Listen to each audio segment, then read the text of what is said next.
Maybe we can semantically get here. I mean, why would? Okay, yeah, you already answered. Because I'm horny. That's why I do it. Well, and I enjoy it. I enjoy raping her. I enjoy it. Having sex with someone unconscious? My wife, yeah. Yeah, I like it waking her up that way. But you said if she didn't wake up, you would stop. Yeah, you know, she does sometimes. She's like, I don't. She's like, And I'm like, yeah, that's right. And she's like, okay. I know. Yeah. She's like she can't believe this is happening. I've really shocked her. And then she's okay with it. Is that wild? Am I raping her? I think without having some form of like express consent, then yeah. Yeah. Damn, I do this all the time. Like constantly. Constantly? I really do. Yeah, it happens all the time. Constantly is crazy. Yeah. Like anytime I wake up with a boner, if she's not awake, she's definitely getting woke up that way. Well, why? I'm curious. Why don't you just wake her up? I am waking her up with my penis. I'm asking before. I'm asking what is the purpose of waking her up with your penis rather than just like jolting her? Because I think it's hilarious and it feels great. You get the same outcome whether you wake her up. If you wake her up, it's like a big surprise for her. You know, surprise. A surprise if it's wanted. I just assume it's wanted. So you just assume consent? From my wife? Yes, absolutely. And by the way, I'm just going to tell you, right? I completely stand behind this. This is not trolling. I don't think you are trolling. I would 100% stand behind this, and I think it's not a big deal at all. Okay. Like, not even a little bit. And I actually haven't heard you demonstrate, because you said it's not harmful to her and it's not harmful to you. I actually haven't heard you demonstrate why this is even bad. They just kind of just think so. I mean, sure, I definitely think it's really icky that someone wants to have sex with someone who's unconscious. Is it immoral? Like, I think would you have sex with her if she were in a coma? No. So what, what is the delineation here? Well, I just would get the ick. Ugh. I'm just, no. I'd be like, no, really. Like from your... What if she has asthma? She does have asthma. Oh, okay. Yeah, just checking. Yeah. What does that have to do with it? That could like stun her into like a, you know, like she can't breathe. Yeah, I don't know. Rachel has asthma right now, yeah? Mm-hmm. Yeah. Never mind. I'm sorry. Am I missing something? What does asthma have to do with it? But here's the thing. I will say this. Okay. I'm actually okay with my wife, like, having sex with me if I was in a coma. I'd be fine with that.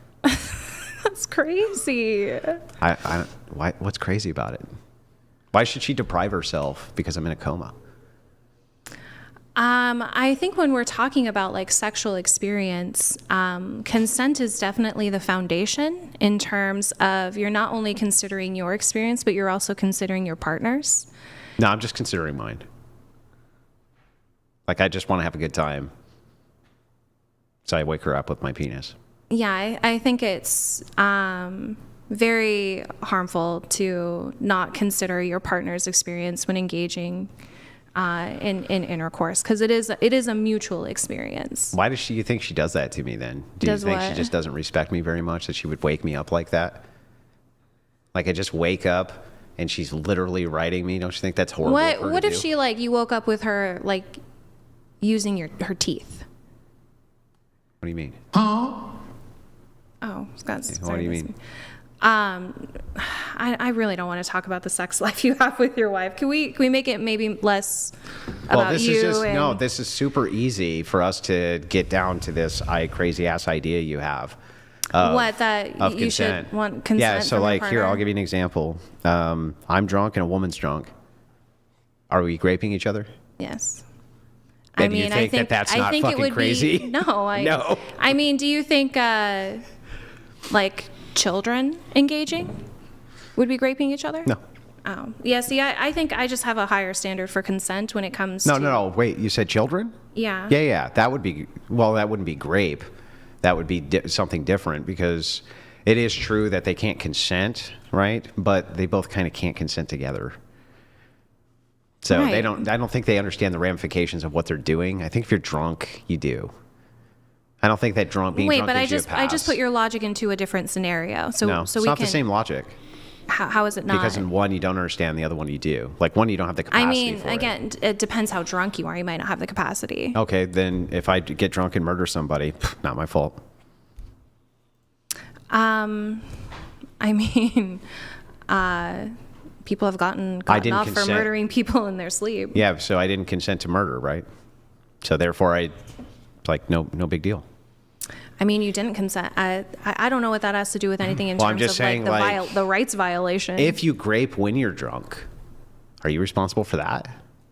Yes. So I don't understand then. I'm actually really confused. So you can be held responsible for the actions that you take when you're drunk. Of course. Okay. Yeah, like even if you're so- blacked out and you get in your car and you drive and you kill someone, yeah. Okay, so then why can't two people consent when they're drunk? Consent meaning to agree, because obviously it doesn't meet the criteria of being informed. Okay, so I don't understand. Then why wouldn't it be attempted murder instead of murder if you killed someone because you when you're did kill drunk? them, right? I mean, I guess if you tried and you failed, it would be attempted murder. Okay, so let me ask you this. Okay. Even though that makes no sense, I'll just let it go. Just to try How to- does that make no sense? I'll explain. Okay. So let's say two people grape each other. Why aren't both of them brought up on charges for grape? Well, most people who grape aren't brought up on charges. Yeah, I know, but that's not my question. My question is, if two people get drunk and have sex, they're graping each other, shouldn't both of them be charged with a crime? I mean, in theory, yes. So do you think that we should mobilize law enforcement to enforce that? I mean, I think, it's, what do you mean immobilize law enforcement? Well, it's not okay for me to grape somebody or them to grape me, right? Right. Why would it make it okay for us to grape each other at the same time? I'm not saying it's okay. Okay, great. Then it Yeah, should fall like, do under you the crime think- of grape. Do you think if like I go out with my best friend and then I wake up in bed with them naked and, we assume that we had sex, that isn't harmful to, Sure. if it's something that you didn't want to do? Sure. I think it's harmful too. Okay. Yeah. So then people who get drunk and have sex should go to jail. I mean, I think if, Yeah. in terms of going to jail, I think it's going to be really hard to establish. Establish in what? terms You of- want rapists to go to jail, right? Yes or no? Well, I don't think that like prison is necessarily an effective way to solve rights violations. Where do you want rapists to go? Well, I'm for reformative justice, so I'm against police and prisons. Are we talking about like what my ideal would be, or within this current society? Within this current society, where should they go? Within that aspect of two people got drunk and had sex with each other. So, is it? No, are that's they, not what I asked. Are I they asked coming where forth as should victims? where should rapists go when they grape? Should they go to prison or not? I think they should go to some kind of mental health facility, or should have some kind of duty to essentially address the harm that they've committed within society. I'm more on focusing. Well, are you going to isolate them in this mental health I think facility behind bars? It depends. It depends. Sure. If they graped, are you going to put them behind bars while they're getting help so that they're not part of society? Depends. Yeah, it depends On what? on obviously the context of the crime. It's grape. That's the context. You have graped somebody. Sure, but Are you saying that some grapes are more morally bad than other grapes? I'm saying that they have different treatments. Okay, so if a man grapes a girl, right? Mm-hmm. She can't consent. She doesn't consent. I mean, you say girl, you're talking child? No, a woman. Sorry. Okay. Yeah, so he grapes a woman. He should go to jail, right? Well, I believe in restorative justice. Yeah, okay. Wherever this guy goes, you want to keep him there while he gets this done because he's not going to consent to go to it, right? Again, it would depend on context. Okay. So he's at a party with a girl. She's drunk Okay. and he's not. He has sex with her. Did he grape her? She's drunk, yes. he's not. Okay, yes, he graped her. What should happen to that guy? Like, what would my sentence be? Yeah. That essentially, if we're talking about restorative justice, that he is educated on the harm that he committed, and that he receives mental professional help in terms of understanding his actions. So does he go someplace for this to happen that he's not allowed to leave until it's all done? I mean, in that context, yeah, it could be for a short duration of time, sure. And is that place going to have like bars and guards and things like that in order to keep him there? Maybe not bars, but maybe, like doors that lock. Okay. Sure. And then he gets out and he goes and he does it again. What happens then? Where should he go then? He would go back to the facility. And then he does it A again. long-term care facility, yeah. Oh, long-term now. Yeah. Okay. And would that place have bars and guards so he couldn't leave? Again, not bars and guards, but yeah, doors that lock, attendants. So what happens if he escapes? Like he doesn't want to do it and he leaves. And he leaves. Mm-hmm. Then he would be brought back. And so it's likely that most people would want to leave. They don't want to be there, right? Sure. Yeah. So then wouldn't you do something to keep them in? Like bars and guards? I mean, I'm answering the same, you're asking the same question and I'm answering Well, because it. So it's like this. If they go to a mental health facility, the reason I'm asking, but now it feels like I have to pry it out, so I'll just spell it out, right? They escape, they do the same crime, you're going to take them back to the same facility, they escape, they do the same crime, you're going to take them back to the same facility. The difficulty with your example is that you're making a lot of presuppositions.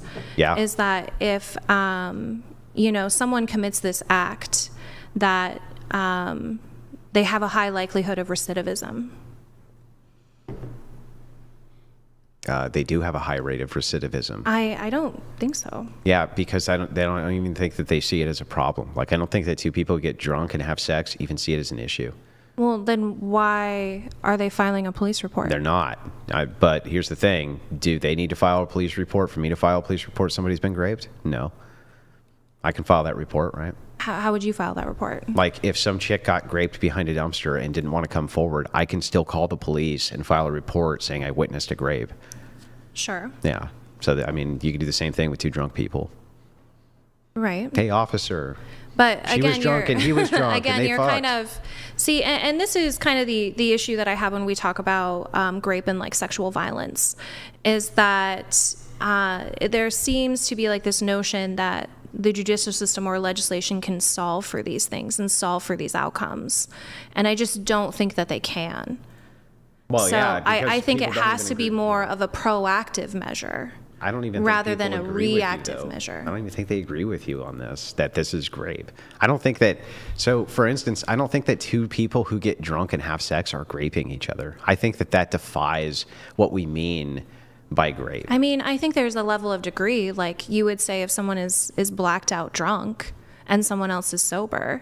Yeah, I think that when we're talking about grape, we're talking about forcing yourself on somebody who doesn't want it. It's a violation. They're telling, like, I could even give you examples. Bill Burr famously had the bit where he was like, no, it doesn't always mean no. And the feminist says, yes, it does. And he's like, no, it doesn't. Because you can have things like, no, stop, no. And they're completely teasing. And you laugh because it's true, right? It doesn't actually always mean no. I'm not laughing because I think it's funny. Yeah, but it doesn't always mean no. No doesn't actually always mean no. Do you think that gives like young men the impression that when they hear no, that it's like a negotiation opportunity? I think sometimes it is. It's pretty obvious. Why? Like, it's super obvious to me that, like, you want to talk someone into having sex with you? Yeah, no. But I think I'm sorry. I just want to let you know, like, I need a bathroom break soon. Yeah. we can I'll do have that. a smoke Okay. too We'll do while you that. do that. So, Okay. Sure. But just to finish this point. No, I just wanted to. Right, so very, very simple. Mm-hmm. I think that when, I might be playing with my wife or messing around with my wife, for instance, and say something like this, like, maybe she goes, stop, don't, stop, and then she doesn't really want me to stop, though, right? It's a big, like, there's body language and chemistry that comes with the human experience. Sure. Obviously, you're in like a committed and established relationship. Mm-hmm. Sure. So no doesn't always mean no.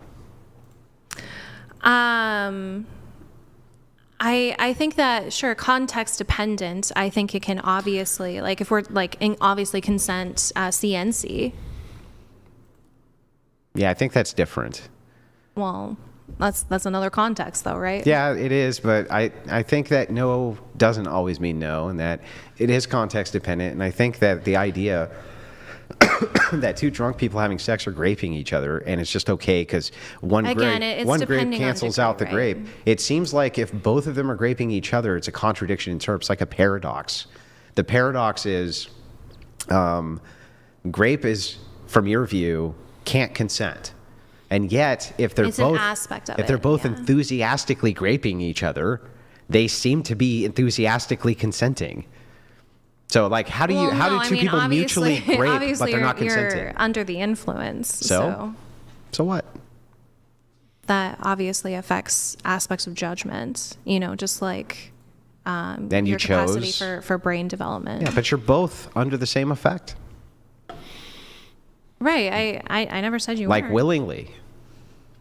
Like, I don't know about you, but you do agree that it's very common for people, married, unmarried, everywhere for sure. in between, I to think have people sex. are drunk all the time. Yeah, and they have sex when they're drunk. In fact, but I mean, I'm sure you yourself would have a line, right? Yeah, there would be a line, sure. And where is that line? You mean of when I wouldn't? Like if a chick was passed out or something crazy? So if she were like falling down, slurring her words, couldn't hold like her phone, still fair game. No, I think that's a little much for me. But don't you think that might be a little more. arbitrary? That might be a little much for me, right? I don't think that I could say that some guy raped her because she was really drunk, and she said yes. Like I don't know how I could say that. She doesn't even have the motor skills to hold a phone. But well, now you're changing it to like semi. I didn't. That's exactly what I described. That's semi-conscious at that point.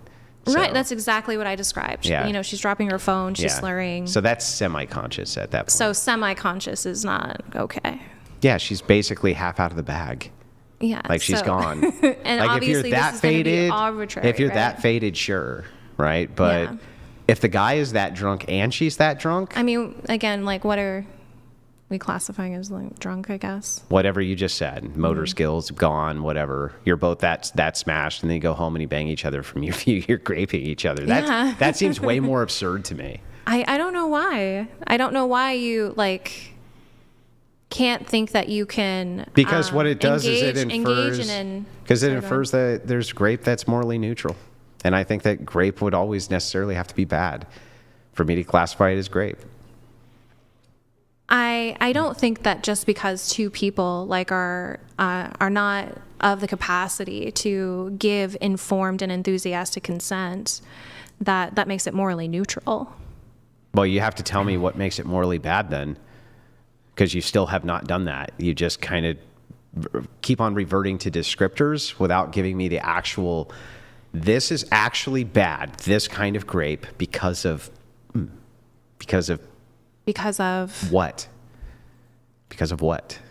What actually makes it, like, if both parties wake up in the morning and they look over and go, who are you? And I don't know. And the other one's like, I don't know either, but we definitely had sex last night. And neither of them care, right? Like, what's the problem here? Who's actually been violent? Like, well, how could that be a morally bad thing? That you wake up next to a stranger and you can't remember you had sex, but yet you don't care? No. That definitely had to be grape on both parties. Right? Had to be. I think the harm is, again, the fact that you would engage in intercourse with someone of that capacity. And both of you are in that capacity. I know, but again, that this is like an experience that is desired. Is the male more culpable in this situation? No. If they're both equally drunk, is the male more culpable? I don't know why he would be. Yeah, I don't either. Sure. That wouldn't even logically follow. But this doesn't still, you just gave me a descriptor. You still didn't tell me actually why it's bad. Like, why is it actually bad? I did. I think essentially like your psychological understanding of how you engage in sex can be bad and harmful. Like, sure, maybe in this one instance you didn't hurt someone, but in another instance that could very well be the case. That could be for anything, literally anything. Like what? Like just you pick up a chick and you have sex and your dick is too big. In this case, didn't hurt anybody. The next case, it can hurt anybody. That doesn't have to do with consent, though. Yeah, but the point is like you can put that standard to almost anything. You can put the standard of like, well, in this case, it didn't do anything, but next time it could possibly do something. It also could possibly not ever do anything. So like that just seems so silly to me. And not only that, that really still doesn't answer to my question. So let's try it an easier way. Okay. And then can we take drunk. So drunk guy, right? He's drunk, but he's not like lost all fine motor skills, but he's drunk. Okay. She's drunk, same thing, hasn't lost all fine motor skills, but she's definitely drunk. Okay. They go home and they have sex. Now, they both raped each other, still by your standard. Okay. Both of them did. We agree on that. Okay. Do we agree on that? They did grape each other? Okay. I mean, I guess yeah, sure. So they wake up in the morning, they remember all of it, okay, which drunk people often remember what they did the night before. That's not uncommon at all. Sure. They remember all of it, and the guy leans over and says, "See you later, honey, I'm heading off to work," and gives her a kiss. She goes, "Okay, baby, that was a lot of fun last night," and away you go. What is actually the harm that happened there? What is actually immoral about that? I'm sorry, is this a couple? Yeah. I think the harm is that, again, it's kind of like about the experience that you had with your partner when it comes to engaging in sex. Like you don't really know in terms of your partner's capacity to consent. And yeah, but they both loved it. They both claimed to you, this was great. We had a great time. It was fantastic. Well, then I would say they weren't drunk. They were drunk, for sure. Way beyond the legal limit. Way going beyond the legal limit. Yeah, and they just remembered what happened the night before, as drunk people most often do. What would be the harm? I mean, again, I think the specific instance of the experience is the harm. Like, so maybe I can give you another analogy, because maybe I'm not understanding what you want. In terms of like things that are like kinks, like BDSM, I think there are people who really do like engaging in that kind of act, when the act in itself is like harming or hurting your partner. And maybe your partner can like that and you can like that. But I think there's an issue when hurting someone makes you feel good. Who got hurt? Well, again, in terms of like, even if your partner likes it, you are physically hurting them in that capacity, correct? You haven't demonstrated that they're being hurt by it in any capacity. I'm saying with the example of BDSM. Well, I'm saying in this You're example. inflicting physical pain. Yeah, in even the example of BDSM, sure. Even though they like it. I'll concede to any of the examples in BDSM that you're harming them, hurting them, whatever, even if they say they like it, sure. Tie that into this, though. How is it that this would actually be demonstrably harmful or in some way not okay? Because the experience that you're having with your partner is incapacitated. But you both wanted to be incapacitated. That's irrellegant. It's still. And you're not by the way, you're not incapacitated. You are. Like, can you sign contracts drunk? Well, legally, no. Why? Well, because there could be a threshold there where you're so far beyond it that you're incapable of signing something. Why? Well, yeah, I agree with you on that. Incapable? I agree with you on that. But why are you contract incapable? Law. Because your mental cognitive ability is completely impaired. Right. So you're having sex with someone who has to where not only you have a mental cognitive impairment, and they have a mental cognitive impairment. Sure. And the psychology of enjoying that. So Reed shouldn't be able to have sex? Oh my God. No, I mean, honestly, Reed shouldn't be allowed to have sex? Of course. But again, of course, what? I don't think comparing people who have but they have a limited cognitive ability. Not to the same, to compare people with like limited mental ability to drunk people is ridiculous. That's what your argument is. Limited cognitive ability. No. Yes. Limited cognitive ability. Those are differentiated. Like how? Someone who has disabilities is not equal to someone who is drunk. I didn't say disability. I said the retarded. That would be a disability. Yeah. I'm not talking about like in a wheelchair. I'm saying they have a mental cognitive disability, kind Right. of like they're drunk, but they're not Right. drunk. But they still don't So- have great motor skills, things like that, and they have a lower I'm saying IQ. that if we're talking about a spectrum, then like drunk is on this side, and like limited mental cognition, again, would be a spectrum in terms of someone, do they have the capacity to consent?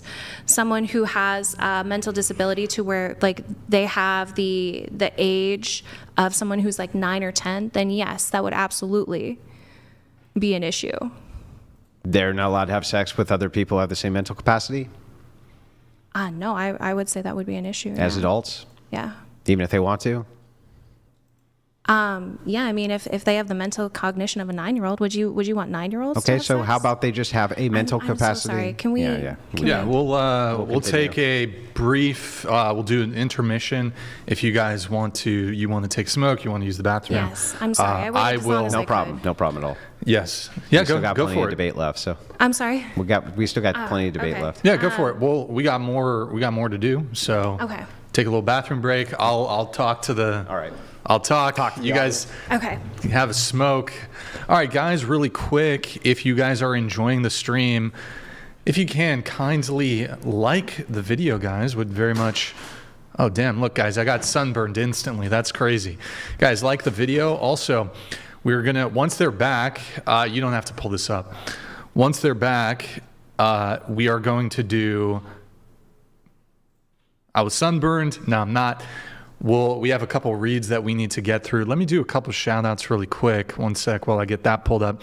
Also, if you want your contribution to go 100% to the Whatever podcast and not have YouTube, and YouTube takes 30%, Streamlabs takes typically 3 to 4%, you can do it through Whatever Pod on Venmo and Cash App.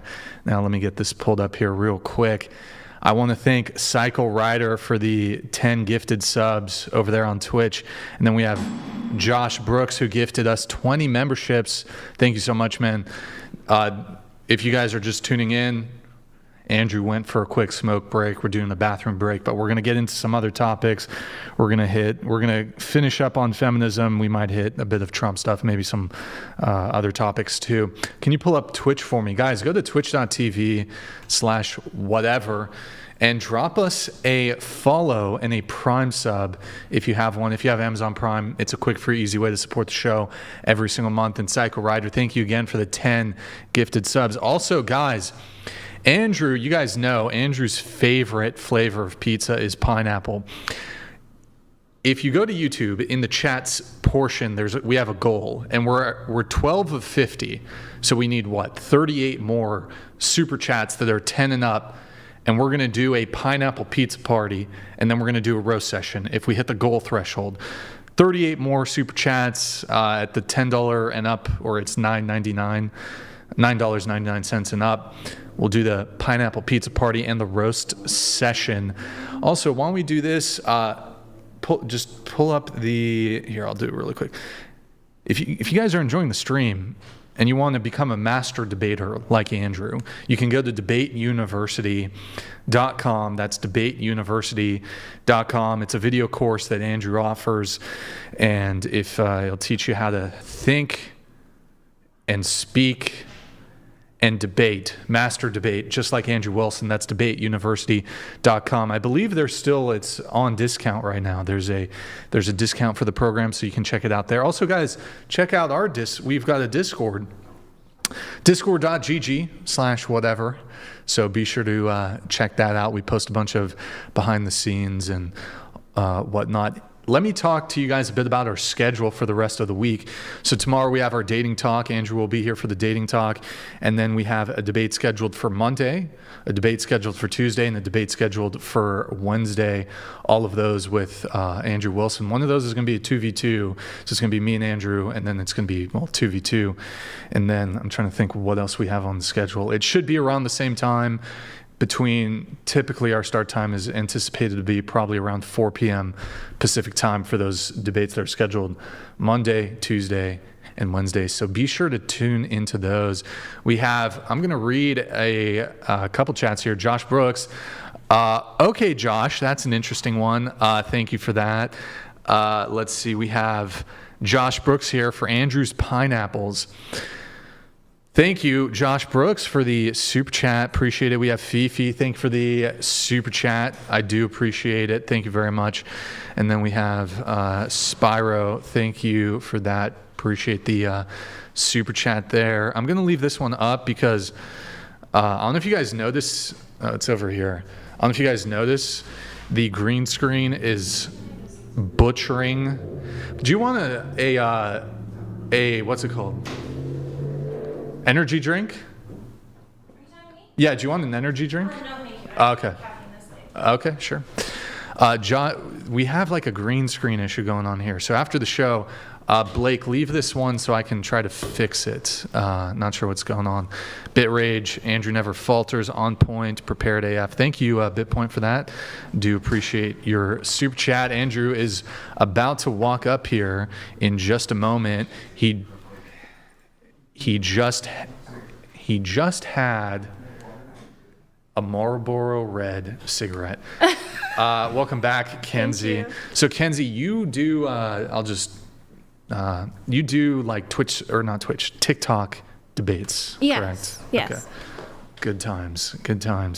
You were gonna do like, I think you stopped at 2 videos on this, a whatever podcast companion. Yeah. Well, that microphone came out of nowhere.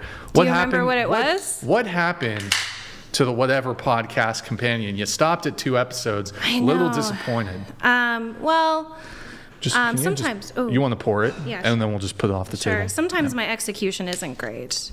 I did I used to do a reaction to, do you know what live action is?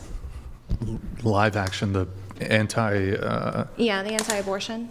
Yeah. Yeah, I used to do a series on them, and it felt like I was just kind of reacting to the same things over and over.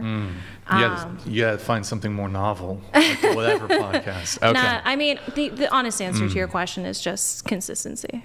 Okay.